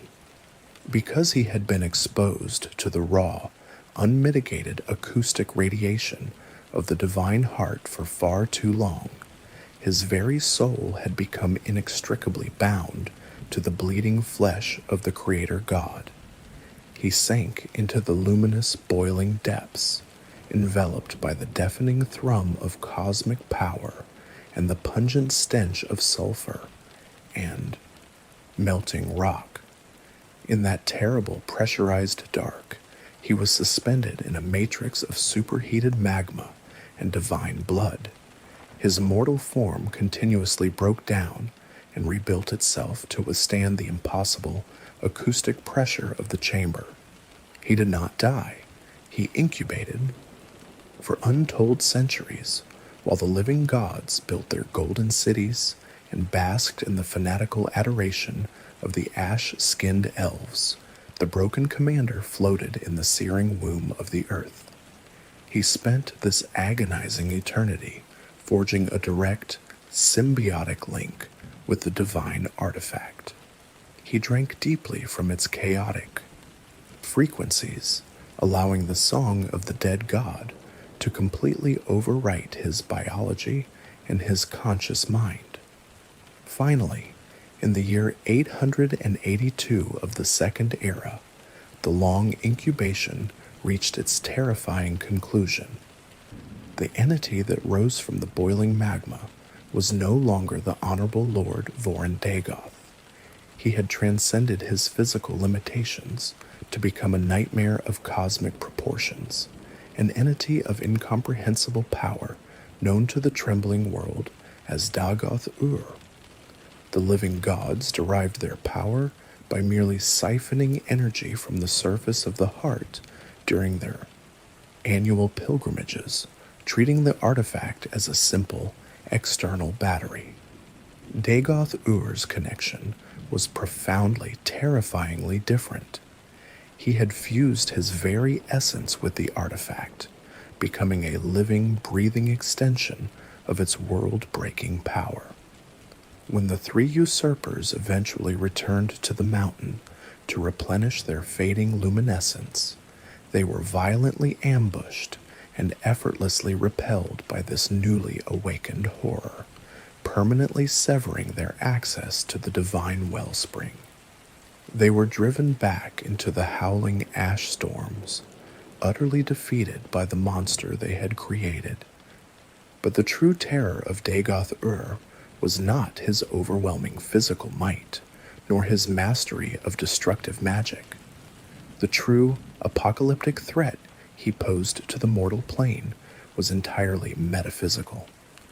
To comprehend the unfathomable danger of this newly awakened entity, one must understand the philosophical concept of the Sharmat. The warrior poet of the living gods had achieved a terrifying state of cosmic enlightenment, a realization that the entire universe was merely the dream of a slumbering godhead, yet he managed to retain his individual ego. Dagoth Ur achieved a dark, twisted mirror of this absolute awareness, a terrifying condition that esoteric scholars classify as ante-Kim.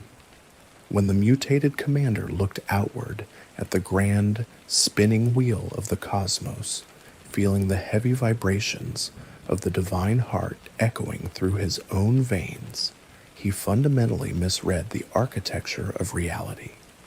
He realized that existence was a dream, but he arrived at a profoundly horrifying, delusional conclusion. Dagoth-Ur believed with absolute, unshakable certainty that he was the dreamer. His philosophy was one of absolute, suffocating solipsism on a cosmic scale. The enlightened state of the warrior poet could be summarized as the realization that he was an individual part of a greater whole, yet distinct. The philosophy of the Sharmat, the false dreamer, was a chilling, narcissistic inversion. He proclaimed to the dark that he was the self, and all others were merely him. He looked upon the millions of mortals walking the ash-choked plains, the beasts of the wilderness, and the living gods themselves, and he saw nothing but wayward, fractured fragments of his own mind. To Dagoth-Ur, every independent thought, every distinct personality, and every individual soul was simply a tragic, painful error in the fabric of his own supreme consciousness. The idea of a separate, yet distinct identity became utterly abhorrent to him. He viewed the concept of an independent individual as a disease infecting the grand architecture of his own existence. Driven by this maddening, absolute delusion, Dagoth-Ur did not seek to violently conquer the eastern province, nor did he possess a petty desire to merely destroy the world out of spite. His ambitions were far more insidious and terrifying. He sought complete, total assimilation. He desired to pull every single living creature back into the suffocating warmth of his own mind, forcibly erasing the fundamental boundary between the self and the other.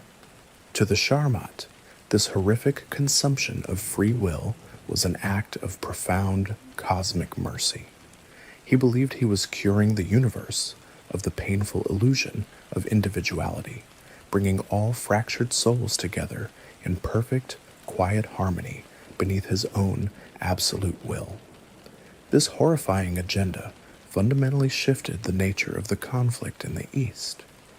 The golden-skinned living gods, for all their arrogance and their terrible betrayals, ultimately wished to rule over independent, worshipping subjects. They needed the separate, individual minds of their people to offer praise and validate their stolen divinity. Dagoth-Ur required no such validation, for a dreamer does not ask his own thoughts for permission to exist. He began to broadcast his terrible, solipsistic dream outward from the boiling core of the mountain, emitting a silent, acoustic frequency of absolute madness that washed over the basalt plains and the jagged cliffs. This psychic radiation manifested as a low, throbbing hum at the very edge of hearing, a sound that made the teeth ache and the eyes water. It carried the heavy scent of copper and ancient stale air, creeping slowly into the minds of the vulnerable as they slept beneath the ash storms. The false dreamer had awakened from his long incubation, and his suffocating nightmare was beginning to bleed directly into the waking world. He was preparing to drown the entire continent in a sea of homogeneous, mindless flesh, setting the stage for a biological and spiritual plague that would soon warp the very definition of mortality across this unforgiving wastes. The psychic radiation emanating from the bleeding heart did not remain a mere whisper in the dark. It materialized into a terrifying physical phenomenon known across the ashen wastes as the Blight. The howling winds that swept down from the colossal volcano were no longer just choked with gray dust. They carried a sickening crimson particulate, a biological extension of the false dreamer's suffocating will. To breathe in this crimson ash was to invite the Sharmat directly into the bloodstream. It tasted of rusted iron and rotting meat, leaving a thick, coppery residue upon the tongue and a burning ache deep within the lungs. This was not a natural pathogen born of filth or stagnant water. It was a divine disease, a targeted ontological infection designed to forcibly rewrite the physical and mental architecture of the afflicted mortals. The ultimate expression of this metaphysical plague, the final inescapable horror of the ash storms, was an incurable affliction they called Corpus. Corpus was horrifying precisely because it was not designed to kill the host. Instead, it was the flesh of a mortal desperately attempting, and spectacularly failing, to mutate into a divine state under the crushing psychic weight of the mountain's master. Those afflicted by the divine disease found themselves entirely immune to the natural ravages of time. They ceased to age, and they could no longer contract any mundane illness. But this terrible, corrupted immortality came at a grotesque, agonizing cost. Their mortal bodies violently rebelled against the continuous, tearing strain of the divine frequencies, erupting into massive, uncontrollable tumors and weeping cancerous growths. Their bones splintered and reformed at unnatural angles, pushing through their skin to create horrific calcified plating. As their physical forms bloated into unrecognizable masses of shifting flesh, their minds were violently stripped away, completely consumed by the solipsistic dream echoing from the deep. They forgot their names, their families, and their histories, reduced to hollow, shambling shells. Their agonizing existence served only as a biological conduit for the mad god's hive mind, spreading the heavy, sweet scent of rot wherever they wandered. For those who possessed a deep, inherent magical strength, or a latent blood connection to the ancient, forgotten noble house of the traitorous commander, the transformation went even further. They did not simply become bloated, mindless husks. The false dreamer reached into their sleeping minds through terrifying telepathic broadcasts, often anchoring his influence into their homes through small, profane idols carved from the volcanic rock known as ash statues. These cursed artifacts whispered in the dead of night, driving the vulnerable elves into a state of hypnotic devotion. The sleepers and the dreamers would abandon their families, wandering out into the blistering storms to join the resurrected cult known as the Sixth House. In the suffocating depths of ancient, ruined fortresses, they submitted to terrifying rituals involving the mutilation of their own faces to erase their individuality, evolving into monstrous, tentacled horrors. The absolute pinnacle of this dark hierarchy were the ash vampires. These were the ancient immortal brothers of the false dreamer, entities sustained entirely by the raw, unmitigated power flowing directly from the bleeding heart. They commanded the blighted storms and directed the seas, mindless hordes, operating as the supreme generals of a nightmare that sought to consume the continent. As the crimson storms pushed further outward from the jagged crater, threatening to engulf the entire province, The three fading living gods realized they were losing their desperate war of attrition. Severed completely from their divine battery, their golden luminescence was flickering, threatening to extinguish completely. In a last desperate bid to contain the apocalyptic spread of the divine disease and the monstrous legions of the sixth house, the tribunal conceived a monument of staggering, horrific proportions. They ordered the construction of the Ghostfence. This was not a physical wall of stone and mortar, but a gargantuan, pulsating barrier of concentrated magical energy erected entirely around the perimeter of the colossal volcano. To power this impossible structure, the living gods committed an atrocity against their own people's most sacred, fundamental traditions. The elves of the East had always practiced a deep, reverent worship of their ancestors, laying their dead to rest in quiet, dignified family tombs. But the living gods forcibly redirected the spirits of the dead, harvesting the souls and the literal bones of thousands of departed elves to fuel the barrier. The Ghostfence hummed with a sickly, pale blue light, crackling with an immense, terrifying energy that reeked of ozone and the cold, metallic scent of trapped spirits. It was a massive, desperate soul gem, spanning miles of jagged terrain, a testament to the failing power of the usurpers who now relied on the tortured, ceaseless wails of their own ancestors to hold back the inevitable. Yet despite its terrifying majesty, the Great Barrier was a tragic, porous failure. The flying predators of the ash could soar effortlessly above its shimmering walls, carrying the crimson dust upon their leathery wings, and the cultists of the deep merely used the ancient, forgotten subterranean tunnels to slip quietly beneath it. Even the towering wall of tortured souls could not completely contain the creeping horror of the divine disease.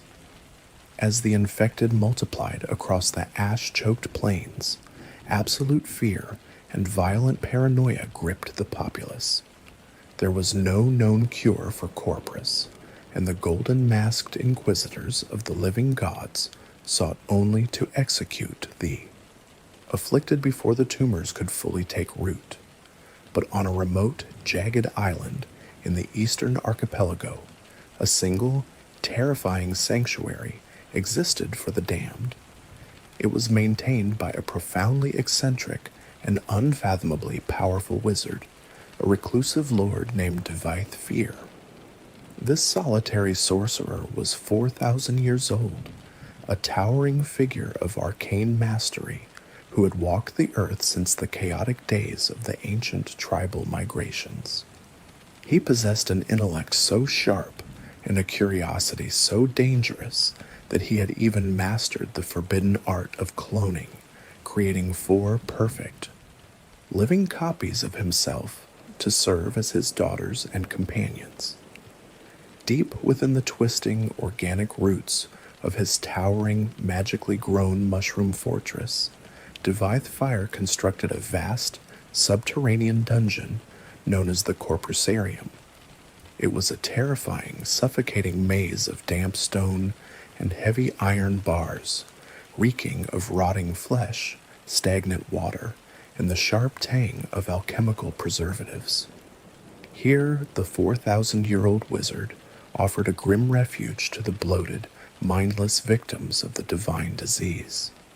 He treated them not as monsters to be purged by holy fire, but as fascinating, tragic specimens of a metaphysical anomaly. He walked among the weeping horrors without fear, surrounded by the grinding gears of mechanical spiders he had salvaged from the vanished engineers. He spent his endless days in the damp dark, dissecting the tainted flesh and desperately searching for a way to untangle the divine corruption from the mortal coil. He was entirely unaware that his horrific dungeon, filled with the moans of the deformed and the damned, would soon become the ultimate excruciating crucible for the province's prophesied salvation. While the reclusive wizard labored in the damp, weeping darkness of his fungal dungeon, a different, far more mundane sickness was completely devouring the province above ground. The fading luminescence of the living gods did not merely compromise the spiritual barrier containing the divine disease, it shattered the political foundation of the entire eastern continent. The Dark Elves were ruled by a complex, fiercely proud system of great houses, a political network built upon ancient bloodlines, rigid honor, and absolute devotion to the temple. But as the true power of the tribunal waned, beneath the shadow of the great volcano, the warrior poet was forced to make a devastating political concession to ensure the survival of his people. In the year 896 of the Second Era, he signed a monumental armistice with the rapidly expanding human empire of the West.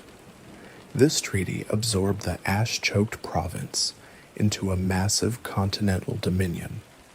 Although the warrior poet negotiated unprecedented autonomy, allowing his people to retain their harsh religious laws and their brutal cultural practices, the psychological shock of submitting to foreign rule tore the great houses apart.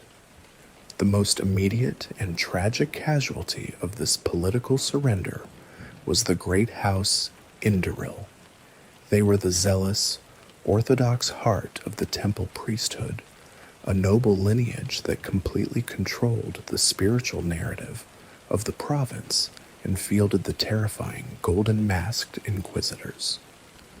To the proud nobles of House Indoril, the armistice was an unforgivable, apocalyptic betrayal of their absolute sovereignty. They simply could not comprehend kneeling to a mortal human emperor while their living gods supposedly possessed ultimate cosmic power. Rather than submit to the indignity of foreign occupation, the highest-ranking lords and ladies of the house chose a chilling, definitive exit. Across their opulent, incense-draped manors, they committed ritualistic mass suicide.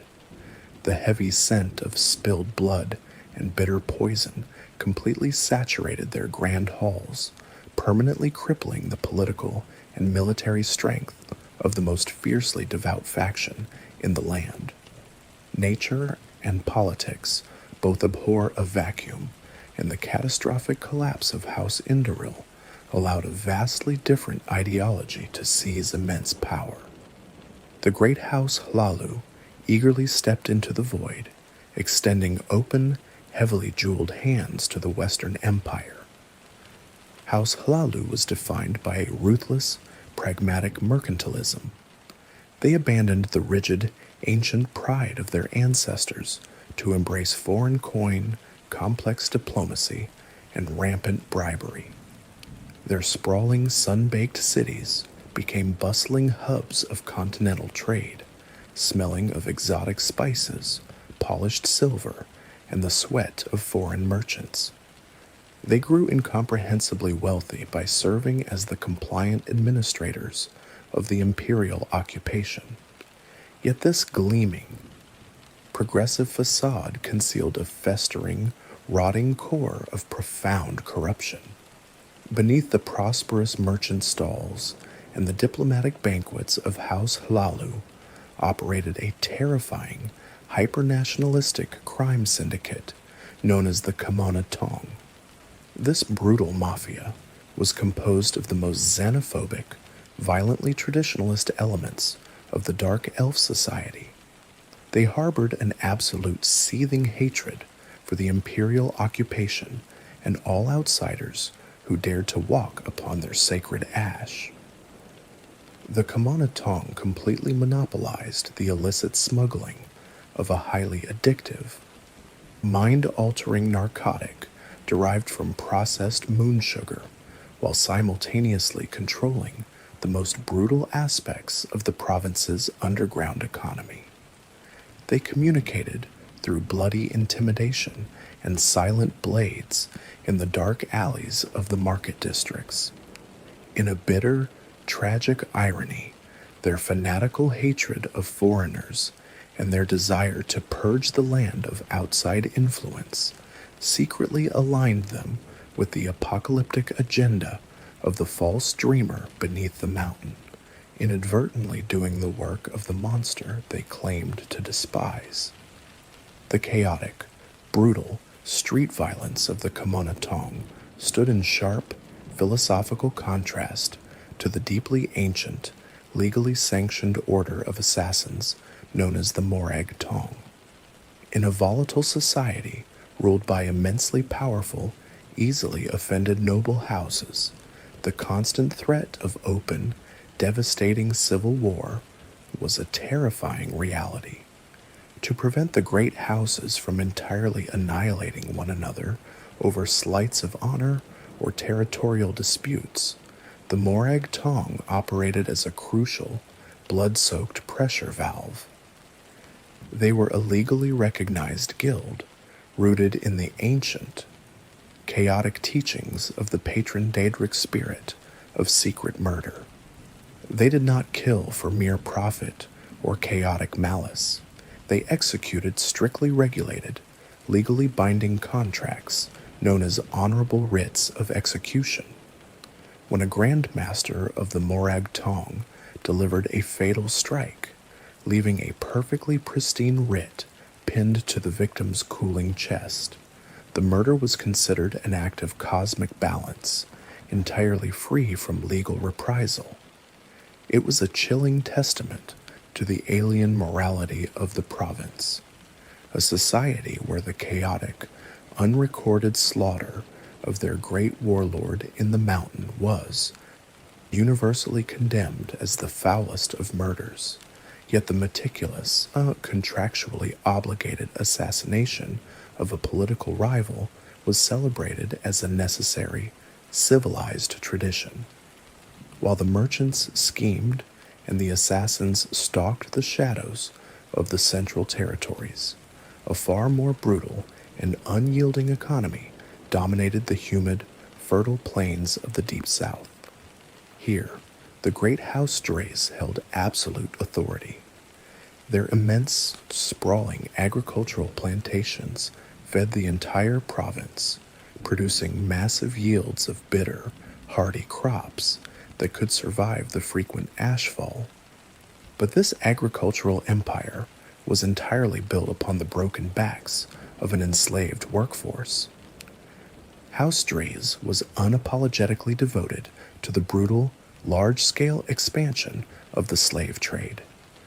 They launched massive, violent raiding expeditions into the treacherous, suffocating swamplands of the southern province, dragging thousands of the reptilian Argonian people back across the border in heavy iron chains. The air in the southern plains did not smell of blooming flowers. It carried the sharp crack of leather whips, the clinking of iron fetters, and the heavy, agonizing scent of endless suffering. The province was fracturing completely under the weight of its own hypocrisy and greed. The proud nobles were bleeding themselves dry in the name of honor. The merchants were selling the soul of their homeland for foreign gold, and the southern lords were drowning their fields in the blood of slaves. The political rot of the great houses perfectly mirrored the spiritual decay of their fading, living gods. The entire continent was a decaying, fragile machine, just waiting for a single, decisive hammer strike to shatter it completely. And across the sea, a prisoner born under a specific, uncertain star was finally being placed upon a ship, carrying a heavy destiny that would soon force them to navigate this treacherous labyrinth of assassins, zealots, and madmen. The prisoner upon that ship was sailing directly into the maw of an ancient, uncompromising prophecy. To the uninitiated minds of the Western continent, a divine prophecy is often entirely misconstrued as a gentle guiding hand, a magical blessing that guarantees the chosen hero a glorious, inevitable victory. But the prophecy of the reincarnated warlord, woven by the furious Daedric goddess Azura, was not a blessing. It was a brutal, terrifyingly efficient metaphysical filter. It demanded that the true champion endure and conquer an agonizing gauntlet known as the Seven Trials. This gauntlet was designed to break the weak, shatter the arrogant, and consume the ignorant. The trials demanded that the hero be born to uncertain parents under an uncertain star, that they achieve absolute immunity to the divine diseases, that they claim a lethal artifact, and that they perform the impossible task of uniting the fractured, deeply hateful political factions of the entire province. The golden-masked inquisitors of the Tribunal Temple aggressively hunted down any whisper of this prophecy, branding it as a dangerous, treasonous heresy.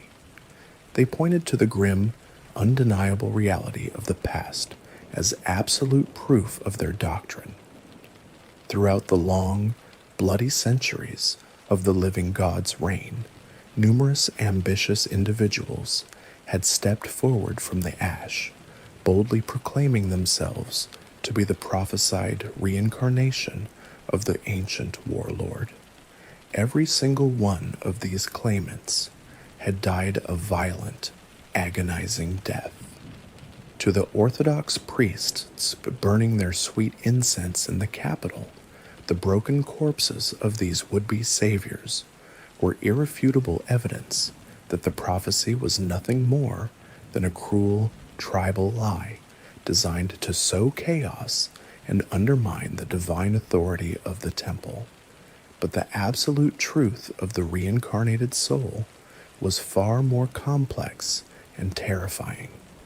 Deep within the jagged, impassable ravines of the northern volcanic wastes, completely hidden from the howling ash storms and the prying eyes of the golden inquisitors, lay a secret, sacred shrine dedicated to the goddess Azura. It was called the Cavern of the Incarnate. To enter this cavern was to step entirely out of the brutal, loud reality of the blighted province and into a chilling, suspended silence. The air within was freezing, smelling of ancient, undisturbed dust, crushed moonstone, and the faint, sweet scent of midnight blooms. The cavern was perpetually bathed in a soft, ethereal blue luminescence, and the silence was broken only by the gentle, kimming sound of wind passing through natural crystal formations. At the very heart of this freezing, beautiful sanctuary rested the ultimate test of the third trial, the legendary Moon and Star Ring. This ancient band of metal was heavily enchanted, carrying a lethal curse that would instantly kill any living soul who dared to place it upon their finger, unless that soul was the true, absolute reincarnation of the murdered warlord. Surrounding this lethal artifact, sitting in a state of eternal, silent meditation, were the ghostly apparitions of the ones who had come before. These spectral figures were the spirits of the failed incarnates. The temple had labeled them as frauds and charlatans, but the truth was far more tragic. They were not liars. They were genuine, deeply flawed iterations of the warlord's soul. They had attempted to force the heavy wheels of destiny to turn before the cosmic alignment was truly prepared. They were the tragic, necessary missteps in a grueling teleological process. The prophecy did not fail them. They simply failed the prophecy, each lacking one crucial, fundamental trait required to survive the impossible pressure of the 7 trials. Consider the tragic tale of Konun Chodala, a fierce and incredibly powerful tribal chieftain who rose to prominence during the chaotic years of the Second Era, when a massive, terrifying army of snake men from the eastern continent invaded the shores. Chodala fought with magnificent, blood-soaked valor to repel them. He possessed the martial brilliance and the undeniable charisma of the ancient warlord, commanding the absolute loyalty of his nomadic warriors. But Chodala was entirely consumed by his own supreme hubris. He craved personal glory and the absolute adoration of his followers far more than he desired the unified salvation of his people. His blinding arrogance rendered him incapable of achieving the necessary political unity required by the trials. His pride became a fatal flaw, blinding him to his own limitations, and he was eventually struck down, his grand ambitions collapsing into the volcanic dust. His spirit was drawn to the freezing blue light of the cavern, forever trapped as a monument to the absolute failure of pride. Equally tragic was the fate of the woman known as Peakstar, who walked the ash-choked plains during the early years of the Third Era. Peakstar possessed a profound, terrifying resilience. She actually managed to endure the horrific, flesh-warping agony of the divine disease, miraculously surviving the blight and fulfilling the brutal requirements of the second trial. She stood as a beacon of hope, immune to the ash storms and the creeping rot of the mountain. Yet mere physical survival is not enough to conquer a continent steeped in complex venomous politics and ancient, slumbering monsters. Peakstar entirely lacked the diplomatic cunning required to navigate the treacherous courts of the great houses, and she lacked the supreme martial prowess necessary to survive the physical horrors of the deep. She was ultimately hunted down and brutally slaughtered by one of the immortal, heart-empowered vampires of the 6th house. Her incredible resilience could not save her from her own political and martial inadequacies, and her ghostly form joined the silent, meditating circle in the dark. Let us look deeper into the shadows of that freezing cavern where the Kiaming crystals echo with the whispers of the broken. There sat the spectral form of Antaria, a zealous crusader from the early centuries of the First Era. She had possessed a terrifying, righteous fury, but she was entirely blinded by the golden light of the living gods. She clung desperately to the orthodox lies of the temple, refusing to accept the brutal truth of the prophecy until the very moment her throat was cut by the reality she denied. She represented the absolute failure of independent thought. And beside her meditated Idranil Narathan, a masterful sorceress who commanded the arcane arts with terrifying precision. Yet despite all her magical supremacy, she remained completely ignorant of the true metaphysical threat festering beneath the mountain. She perished foolishly while attempting to plunder a ruined fortress of the dark cult, completely oblivious to the apocalyptic stakes of her own existence. Her death was a monument to the failure of spiritual awareness. Each ghostly figure was a shattered fragment of a perfect whole. The prophecy did not simply seek a powerful warrior or a cunning diplomat. It demanded an impossible amalgamation of disparate, contradictory virtues. The true hero had to be an absolute anomaly, They had to possess the martial brilliance of the ancient warlord, the diplomatic genius to force hateful enemies to shake hands, the spiritual resilience to survive the flesh-warping disease of a mad god, and the absolute lack of personal pride required to accept their role as a mere instrument of cosmic vengeance.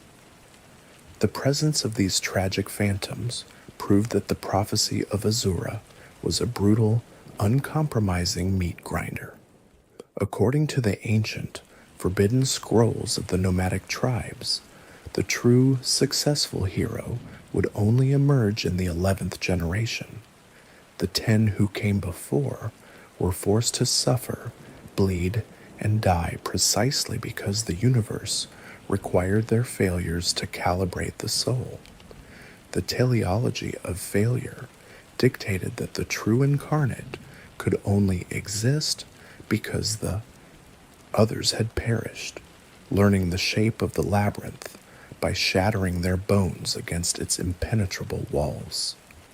The ghostly spirits waited in the freezing blue-lit dark, not with bitterness or jealousy, but with a quiet, heavy sorrow. They waited to offer their meager wisdom, their meager gifts, and their tragic histories to the one prisoner who might finally survive the lethal ring, weather the flesh-warping disease, and carry the crushing weight of their collective failure all the way to the blistering, copper-scented depths of the great volcano.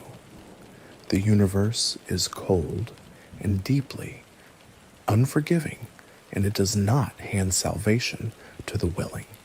It forces the willing to be ground into dust over and over until the resulting ash is hard enough to shatter a god. It was in the year 427 of the Third Era that the long, agonizing calibration of the universe finally aligned.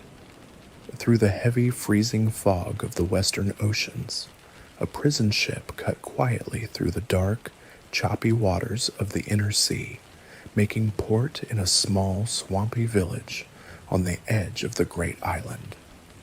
Deep within the damp, suffocating hold of that ship sat a nameless prisoner, bound in heavy iron chains. This outlander possessed no memory of ancient glory, no divine aura, and no wealth. They smelled only of stale brine, rotting wood, and the cold sweat of deep uncertainty. Yet, to the silent mystic calculating the deterministic gears of the cosmos in his subterranean brass city, this ragged prisoner was the ultimate metaphysical anomaly. This was the entity entirely untethered by the rigid strings of fate, the lone soul capable of looking at the impenetrable walls of their reality and recognizing the door. The authorities released this prisoner into the ash-choked wastes with nothing but a set of vague orders, entirely unaware that they had just delivered the 11th generation, the true reincarnation of the ancient warlord, directly to the shores of the cursed province. But the universe did not grant the prisoner an immediate, glorious revelation. The prophecy required the hero to be completely submerged in the absolute nightmare of the false dreamer. To fulfill the second grueling trial, the prisoner was forced to walk directly into the suffocating, crimson storms of the blight and contract the divine disease. Deep within the dark, corrupted halls of an ancient subterranean fortress, surrounded by the moans of the deformed, the hero breathed in the sickening, copper-scented ash of the mountain. The physical manifestation of Corpus was an agonizing, terrifying ordeal. The prisoner's skin burned as if constantly pressed against hot iron, and their bones began to ache with the heavy, unnatural pressure of the false dreamer's solipsistic nightmare. As their mortal mind began to slip, threatened by the creeping, homogeneous hive mind of the mountain, The dying hero sought out the only entity in the province who understood: the disease, the 4,000-year-old wizard, Divithe Fire. The hero descended into the damp, weeping darkness of the fungal dungeon known as the Corpusarium. Surrounded by the bloated, mindless husks of those who had failed, the desperate prisoner presented themselves to the ancient, reclusive sorcerer. Divithe Fear, driven by a cold, calculating curiosity, offered the Outlander a highly experimental, incredibly toxic alchemical concoction. It was a potion distilled from the horrific fluids of an ancient vampire of the ash, a terrible brew that tasted of rust, spoiled blood, and raw ozone. The prisoner drank the poison. The ensuing agony was absolute, a violent internal war between the arcane toxicity of the potion and the divine flesh-warping radiation of the disease. But when the violent convulsions finally ceased, a miraculous paradoxical equilibrium was achieved. The wizard's experimental cure did not completely eradicate the corpus disease. Rather, it surgically stripped away the negative, physical mutations and severed the telepathic tether to the false dreamer, while allowing the prisoner to retain the biological immortality of the affliction. The hero emerged from the damp dungeon entirely immune to the blighted winds, completely resistant to the ravages of age and illness, having successfully weaponized the mad god's own divine plague against him. Forged by the disease and rendered biologically immortal, the hero traveled through the freezing, violent ash storms to the hidden, blue-lit sanctuary of the Cavern of the Incarnate. The air within was dead and cold, smelling of crushed moonstone and ancient dust.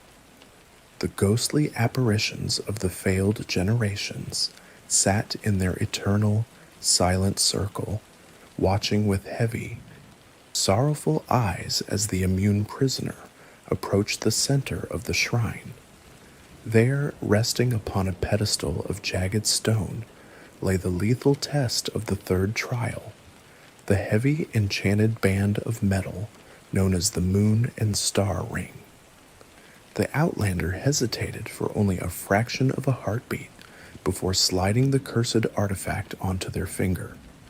There was no flash of destructive fire, no agonizing scream of a soul being torn from reality. The ring bound itself perfectly to the flesh. A profound, kimming acoustic resonance echoed through the freezing cavern, a sound of absolute cosmic validation. The ghosts of the failed ones stood, bowing their heads in profound reverence, offering their meager gifts and their tragic wisdom to the true, undeniable Nerevarine. Yet metaphysical validation in a hidden cavern was merely the spiritual foundation of the hero's burden. The prophecy demanded an impossible political miracle. The newly realized Nerevarine was forced to march back out into the sweltering, unforgiving reality of the province to unite a fiercely divided, deeply hateful society. The hero endured a maddening, exhausting diplomatic gauntlet. First, they traveled across the scorching plains to live among the harsh, nomadic Ashlander tribes. Through grueling, bloody trials of combat, wisdom, and survival, the hero won the absolute loyalty of the Urshilaku, the Ahimusa, the Zainab, and the Arabanimson tribes, earning the right to be called their supreme champion. But the nomadic tribes were only half of the fractured whole. The Nerevarine then had to navigate the venomous, opulent courts of the great houses. The hero engaged in a brutal, exhausting campaign of complex bribery, silver-tongued diplomacy, and strategically targeted assassinations to force the bitter rivals to the negotiating table.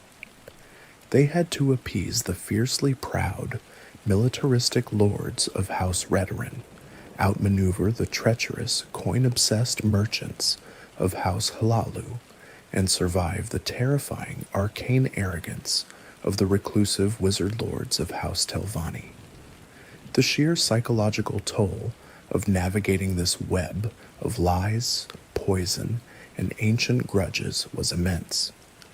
Yet the hero succeeded, forcing the three dominant political factions to unanimously name the Outlander their Hortator, the absolute war leader of the province. The crucible was finally complete. The nameless, ragged prisoner who had stumbled off the ship, smelling of brine and fear, had been entirely consumed by the fires of the prophecy, and from that ash emerged an unbreakable weapon. They were biologically immortal, politically supreme, and spiritually validated by the very Daedric entity who had set the cosmic trap into motion thousands of years prior. Standing before the massive, shimmering blue barrier of the Ghostfence, the true incarnate looked up at the howling, crimson storms of the great volcano, the long era of the golden-skinned. Deceivers and the false dreamer was finally drawing to a close, and the brutal, world-breaking echoes of the ancient mountain were about to be unleashed one last time. The time for politics and diplomacy had finally ended. The reincarnated warlord, fully recognized as the Hortator and the true Nerevarine, sought out the final piece of the terrible puzzle. The warrior poet Vivek, recognizing the inescapable weight of prophecy and his own failure to contain the false dreamer, surrendered the heavy brass gauntlet known as Wraithguard to the Outlander. With the reality anchoring gauntlet secured, the hero marched past the wailing souls of the Great Barrier and descended into the sweltering, toxic darkness of the central volcano. At the absolute bottom of the world, bathed in the blinding glow of boiling magma, the Outlander entered the central chamber. There, amidst grinding gears and roaring flames, they finally stood face to face with the nightmare of the mountain, the false dreamer himself, Dagoth Ur. The ensuing confrontation was a clash of mythic proportions, yet the true objective of the reincarnated hero was profoundly esoteric. The Nerevarine did not seek to physically destroy the Heart of Lorkhan. The beating, bleeding organ was the indestructible remnant of the Creator God, the foundational anchor of the mortal plane. To destroy it would invite the immediate collapse of reality itself. Instead, the hero sought to unravel the blasphemous enchantments placed upon it thousands of years prior. Bypassing the towering, half-constructed brass monstrosity of the second mechanical god, the hero approached the divine flesh. Wearing the heavy gauntlet, they raised the great hammer, Sunder, and brought it down upon the heart in a single, calculated strike. The chamber shook with an apocalyptic acoustic resonance. Then, drawing the tuning blade, keening, the hero slashed the divine flesh exactly 5 times. This incredibly precise sequence created an unstable wave of tonal interference, permanently shattering the ancient bindings that the vanished architect had woven into the heart. In a single, deafening heartbeat, the stolen power vanished from the mortal world. The suffocating psychic broadcast of the false dreamer was instantly silenced, leaving only the mundane roar of the magma. Completely severed from his immortal battery, Dagoth Ur crumbled into meaningless dust upon the metal grating, his terrifying consciousness entirely erased from the cosmos. Simultaneously, the colossal brass husk of his new god lost its acoustic suspension, collapsing violently into the boiling pools below. Above ground, the crimson storms of the Blight completely ceased to blow, leaving the skies clear for the first time in agonizing centuries. In that exact same moment, the three living gods of the tribunal were abruptly cut off from their stolen divinity, reverting to frail, vulnerable mortals. The great curse of the goddess Azura had finally come to its terrifying conclusion, avenging the foul murder committed in the dark so very long ago. Yet the unraveling of the ancient enchantments brought a catastrophic doom upon the Dark Elves. The supreme arrogance of the living gods had left a literal sword hanging over the capital city. Centuries earlier, a terrifying meteor known as the Ministry of Truth had plummeted toward the Golden City, but the warrior poet had frozen it in midair, leaving it suspended as a monument to his own glory. He had deliberately left the meteor's original devastating momentum entirely intact, holding it back strictly through his active will to ensure his people would never cease their fanatical worship. When the heart was severed and the warrior poet lost his power, he eventually vanished from the ash-choked province. Without his magic to restrain it, the gargantuan stone resumed its apocalyptic trajectory. In the year 51 of the Fourth Era, the massive rock slammed directly into the capital city with unimaginable kinetic force. The devastating impact triggered a cataclysm forever known as the Red Year. The sheer shockwave violently fractured the bedrock of the entire continent, causing the colossal volcano to erupt with a fury not seen since the dawn of creation. The central island was buried under millions of tons of burning rock and choking ash, while the mainland was torn apart by catastrophic earthquakes. In the chaotic aftermath of this ecological apocalypse, the Dark Elves faced a brutal, karmic reckoning. The reptilian Argonian people of the southern swamplands, having endured thousands of years of generational trauma and brutal slavery at the hands of the southern lords, seized their moment of absolute vengeance. Guided by the ancient, telepathic trees of their humid homeland, a massive, highly organized reptilian army surged northward in a devastating invasion. They slaughtered their former masters, burned the sprawling southern plantations to the ground, and completely sacked the ancient capital city, exacting a horrifying retribution for centuries of cruelty. The surviving Dark Elves were forced to flee their ruined homeland, seeking miserable refuge on the desolate island of Solstheim to the far north. From the smoldering ashes of the Red Year, the political and spiritual landscape of the province was violently reborn out of raw survival. The great House Hlalu, stripped of their imperial backing and blamed for the devastating weakness of the Dark Elves, was ousted from the Grand Council. They were cast out into the cold, while the fiercely militaristic Great House Resdayn rose to supreme prominence, celebrated for successfully organizing the desperate defense against the reptilian invaders and managing the immense crisis of the refugees. But the most profound transformation occurred within the souls of the people. The Orthodox Temple of the Living Gods completely and utterly collapsed. With the Mad Queen and the silent mystic dead and the warrior poet missing, the grand golden lies of the tribunal were laid entirely bare before the devastated survivors. In their absolute despair, the Dark Elves turned their weeping eyes back to the ancient spirits of the wastes.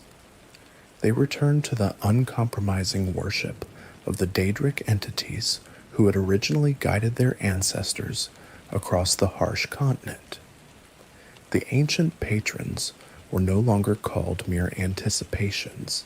They were recognized once again as the reclamations, the true and absolute gods of the dark elves.